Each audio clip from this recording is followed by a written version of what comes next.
Hello everyone, so my name is Cheyenne Wolfenberger, and the e-learning lesson that I've worked on throughout the semester is photography in the contemporary world. So for this lesson, the subject is visual art, specifically photography, and the audience is about 9th to 10th grade, which is beginner high school. The time for this lesson is about a week and a half. Every activity throughout the lesson has a due date that I have assigned, and it's about 1 to 2 days between each one, leaving time for the weekend, so that's about a week and a half to get everything completed. The tech you'll need for this lesson, students will need a computer. Since it is an e-learning lesson, they'll have to be able to get online to write responses or to look at resources and different things like that. And then they also will need a device that has a picture-taking ability. This device could be a camera phone, a tablet, it could be a nice digital camera, it could be whatever that they have that they want to use or that they're interested in exploring. So students will be discussing, exploring, brainstorming, analyzing, creating, and critiquing throughout this lesson. And I decided to use Edmodo as my learning management system. I highly recommend it. It's very user-friendly, it's easy to access, and it's all laid out there for students to use. So to dive deeper into this lesson, the learning objectives, we have 4. It's describing the role of technology as a visual art medium, exploring multiple solutions of visual art problems through prep work, establishing appropriate levels of craftsmanship, and exploring various methods of art criticism and responding to different artworks.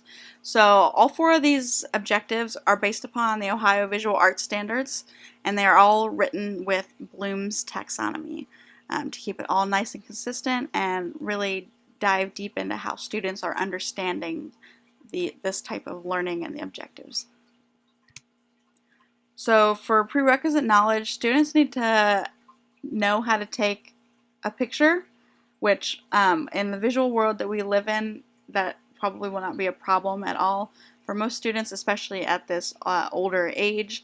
And then they also need to have an understanding of social media, which again, even if students aren't super huge social media users, they're still very familiar with the idea of it because it's so integrated into everyday life and into our social climate now.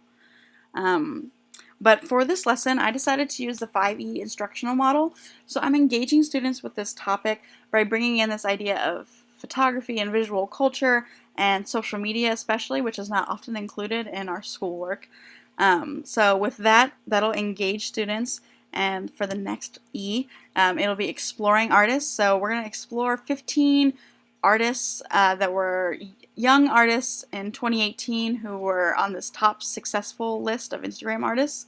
So students will explore these different artists with that, and we'll get into more explanation of the significance behind why photographs are successful and what kind of photography tips that we can use to take good photographs.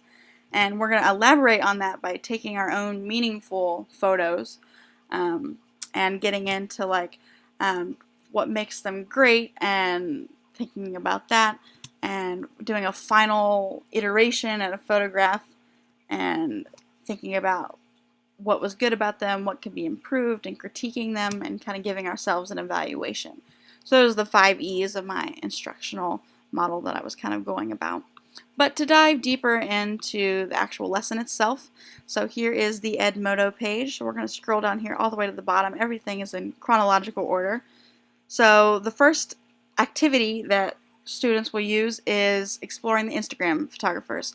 So in particular with this activity, they're going to pick 3 photographers off this list and discuss why they think they're successful. They can give specific examples of a photograph that they posted or their work in general, and just kind of think about that. And then as a further elaboration on this, they also need to think about what social media is and how it's affected the way we view and share art, because it has changed a lot over the years how we share visual culture. And students could submit this assignment in a variety of different ways: screencasts, photo examples, written form. I was big on universal design with this as much as I possibly could. So however students best could explain and think about this activity, that's how they could turn it in. So the second activity they get into is they're going to watch this 6 to 7 minute video from a professional photographer. He's very laid back in the video, and it's tips for whether you're using a really expensive digital camera for professional work or you're just using your iPhone and you're trying to take a good picture. So I think it's very relatable to students.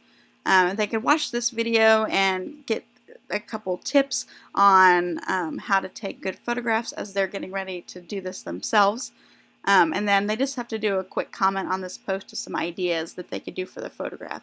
Because for our project specifically, they're thinking about things they could take pictures of that are going to show meaning in their life. So this could be people or sports or activities, anything that has an impact or a meaning in their life. That's what they're going to take a photo of. So it's very broad and open for however they want to interpret that. But just to show that they've done and watched the video, they'll post a comment. So the next activity they get into is brainstorming photographs. So with the cell phone camera or any other device that they decide to use, they'll take 5 photographs that maybe are brainstorming ideas of meaningful things in their life. And they'll put this all in like a Google slide presentation, and they'll just reflect and think about what things could be improved and what things could be better and what the meaning really is of this photograph that they're showing.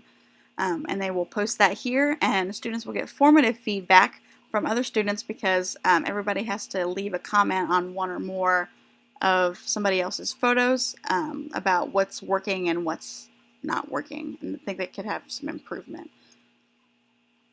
And so we'll lead into that. So after students have brainstormed and taken these photographs, students are going to take this survey with SurveyMonkey that I have set up.